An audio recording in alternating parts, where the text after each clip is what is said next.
আমরা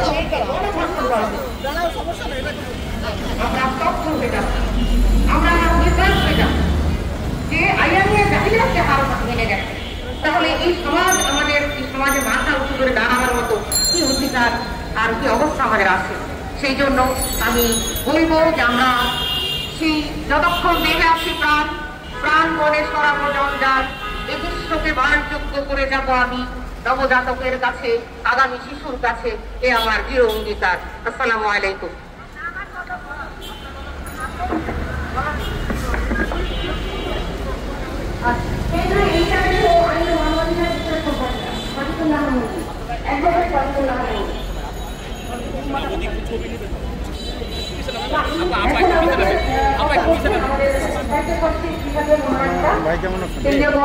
সদস্য নাজমুল নাহার নীলু।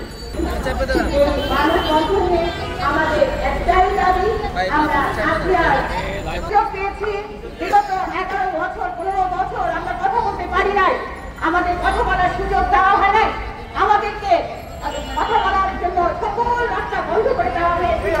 কিন্তু আজকে আমরা সুযোগ পেয়েছি। এই সুযোগে আমরা বলতে চাই, দেশবাসীর কাছে জানাতে চাই যে কোন নারী যেন আর ধর্ষিত না হয়, কোন শিশু যেন আর ধর্ষিত না হয়, কোন শিশু আমাদের কাছে যেন আর ধর্ষণের জন্য বিচার চেয়ে আমাদের কাছে নীরব কান্না